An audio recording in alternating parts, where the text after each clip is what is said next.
আল্লাহ সুবহানাহু ওয়া তাআলা যে কঠিন হুঁশিয়ারি দিলেন সুদের ব্যাপারে, এই সুদের ব্যাপারে বলেন তো আপনাদেরকে আমি মাত্র একটা দুটো কোরআনের আয়াত বলেছি আর একটা হাদিস বলেছি। এটা কি আমাদের মুসলমানের জন্য যথেষ্ট নয় সত্যি ত্যাগ করা? কি বলেন? আর কি প্রয়োজন? যারা হেদায়েত পায় তারা একটু কথাতে হেদায়েত পায়, আর যারা হেদায়েত পায় না এখন অনেকে বসে বসে ভাবছে আপনার তো ভালো লাগছে, আপনার ভালো লাগছে, আমরা গরিব মানুষ মাঠে খেটে খাই, আমাদের তো ন্যায় লাগবে। ভাই আজ থেকে 20 বছর আগে 30 বছর আগে বন্ধন ছিল না যে, তখন আপনার সংসার কি করে চলেছে শুনেন। ওই লাখ লাখ টাকা ইনকাম করলে যে সুখে থাকবেন এমনটা নয়। বরকত জিনিসটা হচ্ছে ভিন্ন। দেখেন না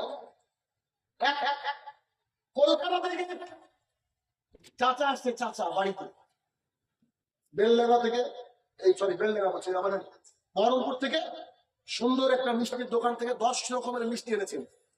গরুর গোস্ত, খাসির গোস্ত, কবুতরের গোস্ত রেডি করেছিল, হাঁসের গোস্ত, একবারে মাছ ভাজা দারুণ করে রেডি করে বলছে চাচা আসেন খেতে বসেন। তো চাচা সব খাবার দেখে বলছে বেটা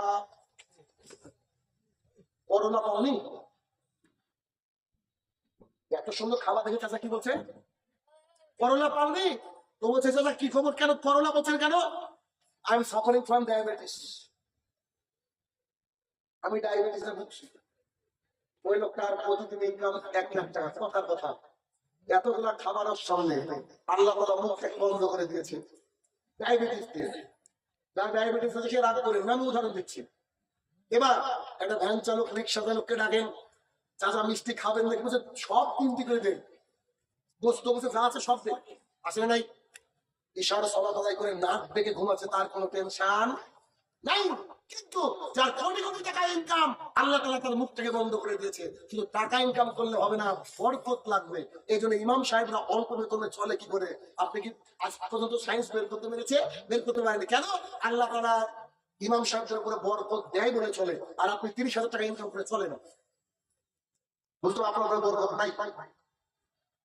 আমাদের সুদের সাথে জড়িত, সুদের সাথে জড়িত থাকলে বরকত থাকবে না। আর 3 নম্বর বিষয় যে সুদ যদি কেউ থাকে তার কি অবস্থা হবে? তার সালাত, সিয়াম, হজ, যাকাত, কুরবানি কিচ্ছু কবুল হবে না। জি, কোথা থেকে? মুসলিম শরীফ। রাসূলুল্লাহ সাল্লাল্লাহু আলাইহি ওয়াসাল্লাম বলছেন ইন্নাল্লাহা তাইয়্যিবুন, নিশ্চয়ই আল্লাহ পবিত্র, আল্লাহ পবিত্র। লা ইয়াকবালু ইল্লা তাইয়্যিবা, আল্লাহ পবিত্র জিনিস ছাড়া গ্রহণ করেন না। সুদ কি পবিত্র নাকি? বলেন হারাম কখনো পবিত্র হতে পারে নাকি?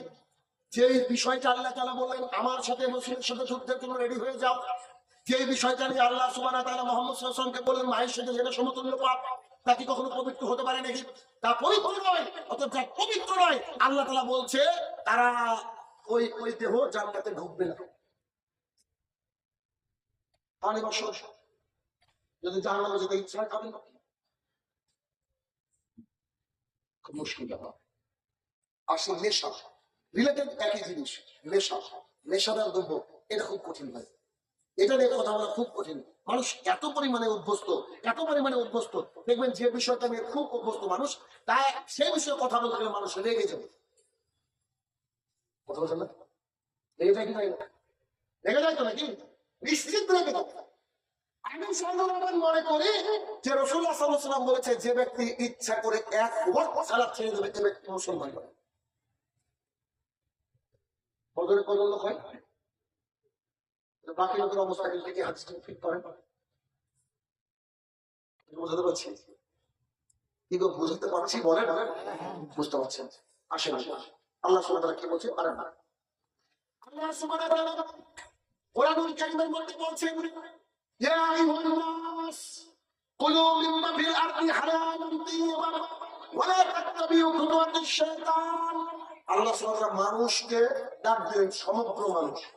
আমি আপনি চন্ডিদাস মিস্টার পিতা সত্যকে ডাক দেন।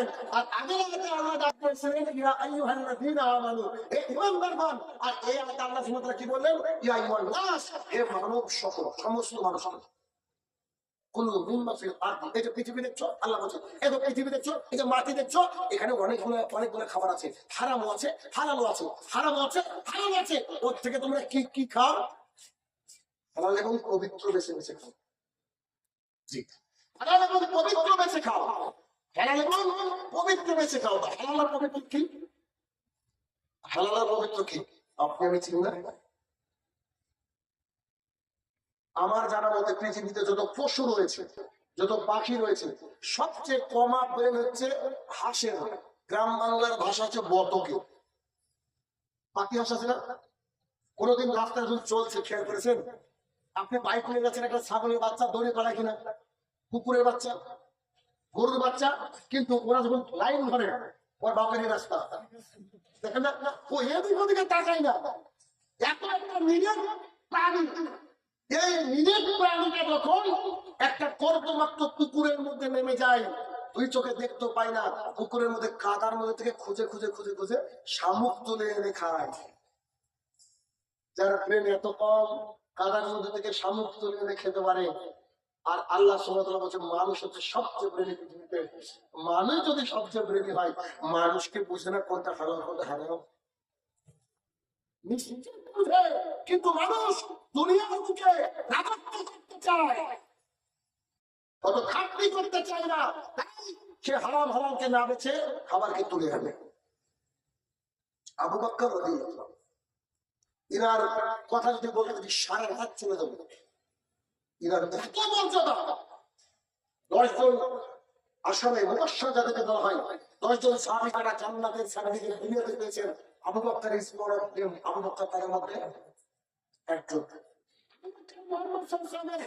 সবচেয়ে কাছের মানুষ আবু বকর মুহাম্মদ সাল্লাল্লাহু আলাইহি ওয়াসাল্লামের শ্বশুর। আবু বকর রাদিয়াল্লাহু তাআলা মুহাম্মদ সাল্লাল্লাহু আলাইহি ওয়াসাল্লামের পাশে এখনো শুয়ে আছে, আজকে শুয়ে আছে। জানেন না? এক সাইডে আবু বকর, অপর সাইডে ওমর ইবনে খাত্তাব রাদিয়াল্লাহু তাআলা। আমরা জানি আয়েশার ঘরে যে কবর, সেই কবরে মুহাম্মদ সাল্লাল্লাহু আলাইহি ওয়াসাল্লাম মিলে দুই পাশে দুইজন মহাপুরুষ শুয়ে আছে।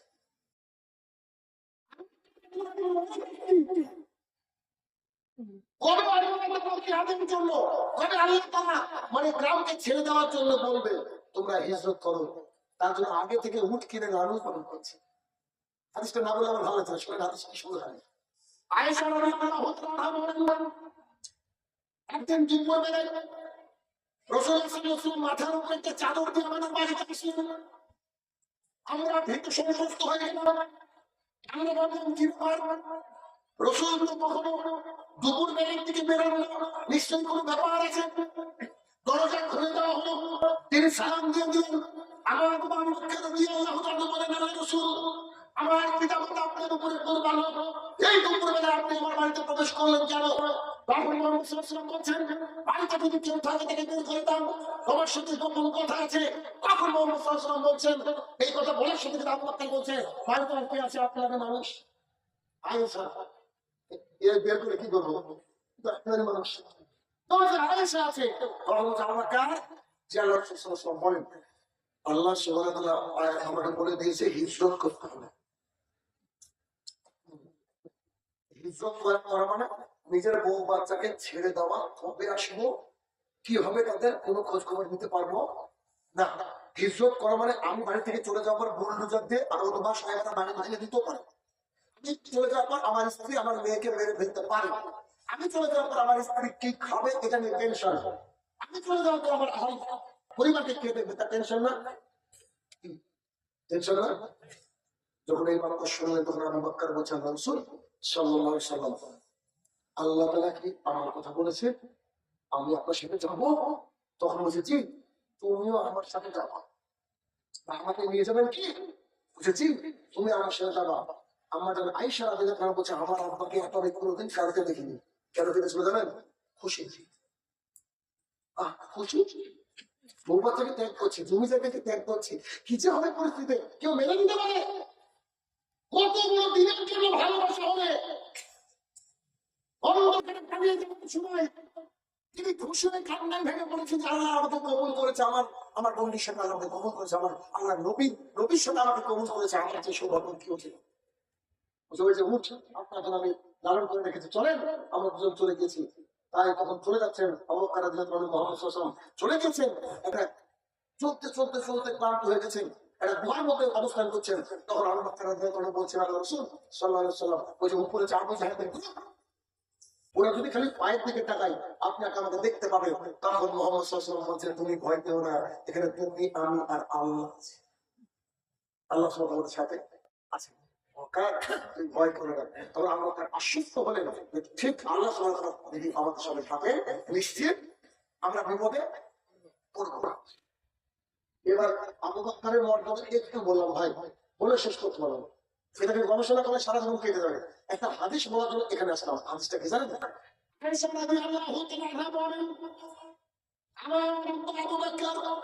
তার একটা দাস ছিল, তার অধীনে একজন ব্যক্তি ছিল।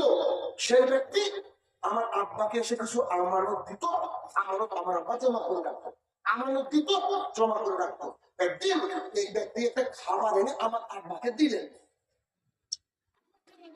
খাবারটাকে নিয়ে বিসমিল্লাহ বলে এক লুকমা খেয়েছেন। কতটুকু খেয়েছেন? বললেন এক লুকমা, একবার। একবার খাবারটাকে তুলে যখন খেয়েছেন, তো একবার খাওয়ার সাথে সাথে ওই ব্যক্তি বলছে আবু বকর, কি বলেন? বলছি যে ওই যে আমি তো জাহালাতের জামানায়, অজ্ঞতার জামানায় মানুষের হাত দেখে ভাগ্য পরীক্ষা করতাম, আছে না? হাত দেখে ভাগ্য পরীক্ষা করতাম। তো সেই যুগে একটা লোকের হাত দেখেছিলাম, তো সেই লোক আমাকে হাতিয়া দিয়েছিল, টাকা উপহার দেয়নি। আজকে অনেকদিন পর দেখছি আমাকে পেয়েছে, তার মধ্যে কিছু টাকা খাবার উপহার দিয়েছে। এই খাবারটা আছে সেইটা। আবু বকর কি করে বলেছে? এক লোকমা খেয়ে ফেলেছে। আম্মা জান আয়েশা রাদিয়াল্লাহু আনহা বলছেন, আমার আব্বা তার আঙুলটাকে মুখের মধ্যে ঢুকালেন, সবকিছু বমি করে তুলে ফেলে বলছেন, এটা যদি আমার ভেতরে থাকতো হয় তো আল্লাহ আমাকে জাহান্নামে দিত। বক্তৃতা কি করবো যদি না বলছেন আপনি? একটা হাদিস কি যথেষ্ট নয়? যে ব্যক্তিকে আল্লাহ রাসূল পৃথিবীতে সার্টিফিকেট ধরে দিচ্ছেন, আল্লাহ তাআলা নিজে বলছেন যে আবু বকরকে বলো জান্নাতি। আরে আবু বকর যদি 2-4 দিন বন্ধ হয়ে টাকা খায়, অসুবিধা আছে কি? 2-4 ওয়াক্তের সালাত যদি ত্যাগ করে অসুবিধা আছে কি? আল্লাহ তো জান্নাতে ঘোষণা করেছেন। সেই আবু বকর টেনশনে এক লুকমা খাবার তুলে ফেলেছে। এখন যদি তুলতে যাও এখানে যে বমি আর বমি হবে, তাই তোমরা হারাম করতে কি বলে? আমার কথা কষ্ট হয় কিন্তু ভাববেন কেন? তাহলে কি এই বাক্য মোহাম্মদ সাল্লাল্লাহু আলাইহি ওয়াসাল্লাম আবু বকর সরি এই বাক্য আবু বকর নিজের মেয়ে আমরা আয়েশা রাদিয়াল্লাহু আনহা আমাদের সামনে বললেন যে পেটে খাবার থাকা যাবে না। তবে শুন, বুঝতে পেরেছেন? চলবে কলেজের টুকরো ভাই ত্যাগ করতে, ত্যাগ করতে। এই বাক্য আল্লাহ সুবহানাহু ওয়া তাআলা কোরআনুল কারীমের মধ্যে বললেন যে হে মানুষ সকল তোমরা শোনো, আমি আল্লাহ তোমাদের জন্য পৃথিবীতে রুটি রুটির ব্যবস্থা করেছি। হারাম আছে হালাল আছে, তাকে খেয়ে খাও, হালালকে বেছে বেছে খাও, হালালকে বেছে বেছে খেতে হবে। এখন আসি নেশাদার দ্রব্য, এগুলো কি হারাম হতে পারে? বলেন হারাম হবে না? অসংখ্য পশ্চিম কেন কোন নেশাদার দ্রব্য হারাম সহজটা এমন হয়ে যাচ্ছে যে আমরা হারামের সাথে সম্পৃক্ত করতে করতে নেশাদার দ্রব্যকে হারামের মনে করে থাকি।